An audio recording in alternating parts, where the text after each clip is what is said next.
See, this is the problem, bro. You are so addicted to dopamine, you need constant stimulation. And don't you dare click off this video, okay? I'm making this for you. I'm trying to help you. Aren't you tired of telling yourself, tomorrow I'll finally lock in? Well, it is tomorrow, bro. Tomorrow's here right now, and look at you right now. Trying to play some like Roblox and chill. Listen, that might sound harsh, but that's the exact message that I needed 3 years ago. I used to be a crazy gaming addict, and I'm talking like 6 hours minimum every day, rotting away at my computer, playing like Roblox of all games. There's a bag of half-eaten chips on my table. The rest of my family's eating dinner. My mom's calling me up. I tell her in 5 minutes. And then 20 minutes later, I go up, I scramble some food onto a bowl, I take it downstairs, I put the food on my table, and it goes cold as I play another 3 hours of video games. And when I discovered self-improvement, it made me feel like shit for playing video games. So my method of coping was to put on a Hamza video to watch while I played like Bada Bing Brain Rot Simulator on Roblox. And that made it so much worse because now I felt like I was being productive. I felt like I was doing something when in reality, I was just double dopamining and frying my brain. Like I wasn't even watching the video, it was just background noise, but I still used it as justification. It was like, oh, I'm watching a Hamza video right now, I'm doing something productive. And for years, I was the guy who couldn't sit still. The guy who always had to be stimulated. Pause. School was boring, I couldn't sit down to do work. I didn't even have the patience for a 2-minute conversation with my parents. If you can relate to that at all, don't worry, this video is here to help you. But one thing I need you to know is that I can't do that for you. Only you can do that through action. So the first thing I want you to do is to take a second, full screen this video, and put your phone in another room. This isn't even because I want the interaction, this is because I want you to get the most out of this video. It's designed to not be super stimulating, like it's not a Mr. Beast, oh, lasers, explosions, boom, boom, boom, just things flashing everywhere. That means that your overstimulated brain is gonna tell you several times throughout the course of this video to click off, like, oh, I need another hit, this is too boring for me. But that there is the exact problem. Listening to that part of your brain is what got you stuck here in the first place. So the next thing I want you to do, and remember this video only works if you actually listen to me, is to slap the back of your head and tell that stupid part of your brain to shut up. Just like this, shut up, bro, shut up. And I know you think that's cringe, like, oh bro, I'm not gonna do that. You better do it, bro. I better see your ass doing it right now. Because this video is only gonna work if you actually take action, and that was the test. That was the test to determine if you actually want this video to help you or not. The point of this video is to teach you to get rid of your constant addiction to stimulation. I'm gonna read you a list of benefits that I personally got when I got over this addiction. Number 1, I was able to sit down and focus for hours at a time. This helped me end school with a 98 average. It helped me grow this YouTube to like 5,000 subscribers, so I've been doing pretty good. Number 2, people enjoyed my company more because I was more present in the conversations we were having. Because no one likes talking to someone who's not even listening to them, right? Whose head is just always in the clouds, always thinking about something else. Work, school, the gym, all became more fun. And this is because my baseline dopamine moved up. Eventually, you get to the point where life itself is stimulating enough to make you happy. And you basically just exist in a state of constant happiness, which let me tell you is fucking awesome. It's the best thing ever. Number 4, I was way more consistent with my good habits. It's probably because I wasn't like, distracted all the time by, the bad habits. All of this is not to mention that you're gonna be scrolling less, jacking off less, playing less video games, which is in and of itself an amazing benefit. So this video is really worth it, okay? Just trust me. First things first, you gotta acknowledge that your addictions aren't your fault. There is a real war going on and you are fighting it. These evil companies have dropped billions of dollars on micro-optimizing their algorithms, every single micro detail of their app to get you hooked on them. The war of the 21st century is a war on your attention. I remember I used to beat myself up every day. I'd go to the shower so angry for myself for wasting the day. I'd degrade myself and I'd tell myself that I'm worthless and I'd basically just destroy my mental health. But just think for a second, right? What does a person with bad mental health do? They do their bad habits. So degrading myself only perpetuated this cycle that I was trapped in. See, the thing that I didn't understand was that improving yourself takes years, not months. It took me almost 4 years to get my first shred of progress. And I also didn't understand that these billion-dollar corporations do everything in their power to keep you on their apps. I kept blaming myself for everything, which exploded into my terrible mental health. See, you're along this same journey that I'm on. And if I'm being honest with you, this video is gonna help you, but it's not gonna be an immediate fix. It's still probably gonna take years. Progress looks like this, right? It's like up and down, it's backwards sometimes even. So the most important thing to understand is to not beat yourself up if you don't get the results you want immediately. Understand that your addictions aren't your fault, but you still do have to take responsibility for them. And understand that this is a journey that will take years, so have a lot of patience with yourself. Okay, so how are you actually gonna beat overstimulation?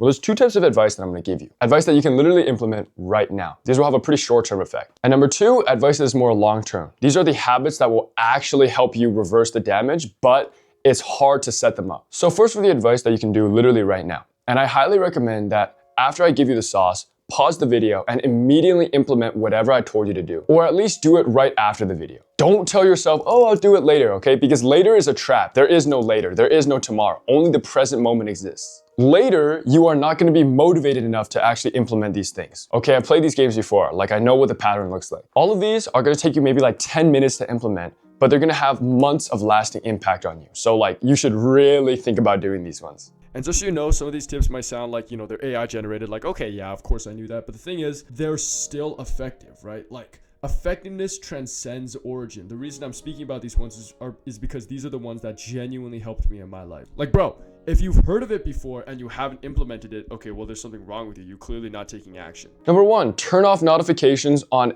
everything. Oh, I can't do that. I need notifications to see when my friends text me. Bro, turn them off. Just try it. Literally just try it, okay? Turn off all notifications permanently. And if you really, really need notifications on, you can turn them back on. You can switch the ones that you actually need back on. So for example, I only have notifications for my mom, my dad, and my boss, because I found that everyone else just texts me like absolute like wogwash, stuff that like I don't need to reply to immediately. Notifications are the definition of a distraction. They're literally designed to pull your attention away from what you're doing right now onto your phone. So just turn them all off. It's not worth having them. Unless that being said, they're notifications for like a good thing. They're notifications for maybe your calendar, maybe your workout tracker or something, right? But when it comes to social media, and I would say even your Gmail, I would turn all those notifications off. Number 2, install Wall Habit Ad Block. I'm not sponsored, by the way, but if they want to, I'd love to be sponsored by them. This app is gonna block Reels, TikToks, YouTube Shorts, so you can still text your friends, but you're not gonna be able to scroll anymore. The best part is you can set usage limits, you can set passwords, you can set everything else. There's a lot of customization with Wall Habit, and it's the only one that I found that works for my phone as well. So I highly recommend it. It's worked wonders for me to help me like scroll less on my phone. And number 3, turn off your phone's fingerprint and face screen unlock and change the password to something really long. And the secret sauce is to set the password to something motivational. So for example, do you really need your phone right now? Question mark 1, 2, 3. This is really underrated because now every time you grab your phone, you're gonna go through the following dialogue. Why is my phone not unlocking? Oh yeah, I removed Face ID because I'm trying to be more logged in. Bro, my password is so fucking long. Oh yeah, do I really need to scroll right now? I guess I don't really need to use my phone right now. I just picked it up as a distraction. Boom. You're gonna have that conversation with yourself every time you grab your phone, which is gonna save you so many goddamn times. And a little bonus tip is to set up as many reminders as possible of your new identity, of this like commitment around your space and your environment to remind yourself to not be distracted. Okay, so that's a little vague, but what does that look like in practice? Well, it looks like putting up posters on your wall that remind you of the things you're working towards. That could be cleaning up your environment, right? That could be throwing the junk food out, deleting the video games you have on your computer. And a quick disclaimer for all of these. They are gonna work really well for a few months, but they're gonna stop working when your brain gets used to them. So for example, for the first 6 months of me waking up at 5:30 a.m., I was so like excited and getting so much work done because I was like, oh yeah, I'm the shit, I'm the Sigma male, I'm waking up at 5:30.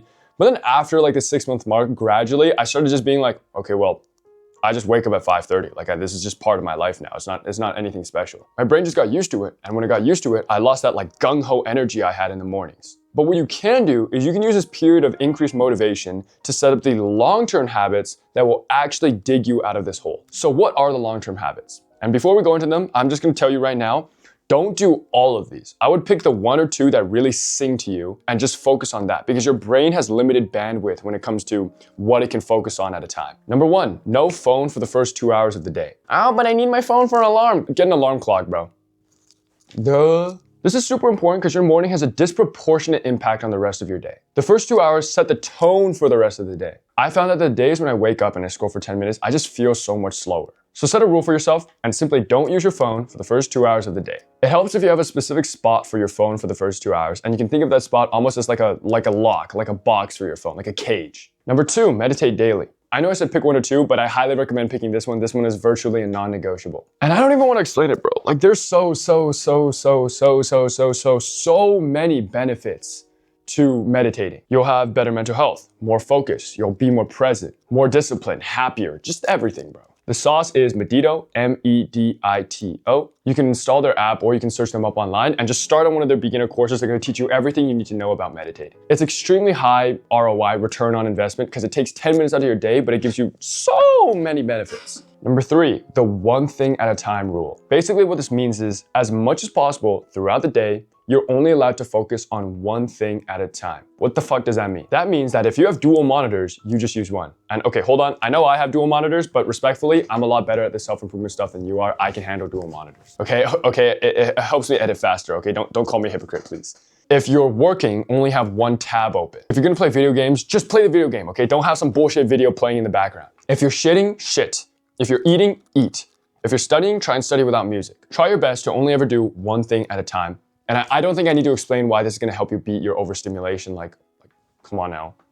Okay, use your brain. And the last one, the 5-minute delay rule. This one I love. Basically, anytime you get the urge or the temptation to do something, right? To give in to a distraction, tell yourself you can do it, but only after waiting 5 minutes. By delaying the temptation and the response, you tell that overstimulated part of your brain, no, you don't get what you want. It's like a spoiled child, you know? Like if you give a spoiled child what he wants, he's crying for like a cookie, you give him the cookie, he's only gonna become more spoiled. But if you slap his bitch ass and tell him no cookie, he's gonna learn that whining and crying doesn't get him what he wants. And even better, what happens 90% of the time, at least for me, is that you tend to forget about the distraction in the first place. Like I'll be editing a video and I get the urge to go just like take a nap because I'm feeling tired, right? And I'm like, okay, I get to take a nap in 5 minutes. And then after 5 minutes, not even after 5 minutes, after like 2 minutes, I forget about the temptation in the first place. And I just continue editing along as if nothing happened. And all right. Okay, if you got to the end of this video, this is what, like a 14-minute, relatively unedited video? Give yourself a pat on the back, okay? Because you need to understand that this is the first rep you ever took to beating overstimulation. You sat through this boring ass shit video. And I know there's a few of you who didn't do the 3 actionable steps, so I'm reminding you again that there is no later, there's only the present moment. And if you want this video to work for you, it's only gonna work through action.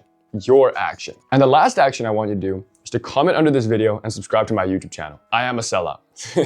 But also, this channel is good for you. I promise to keep delivering high quality advice and good videos with no BS, no fluff, no like ChatGPT. I never use ChatGPT in my scripts. And so I'm not saying this as a YouTuber. I'm saying this as a person who's genuinely trying to help you out. I'm gonna work as hard as possible to ensure that my content is genuinely helpful and I provide some meaning with it. Because my goal, my purpose on this earth is to help as many people on their self-improvement journey as possible. I've made that my purpose. Like, look at the conviction in my small Chinese eyes. Okay, but anyways, ciao. I'll see you guys next week.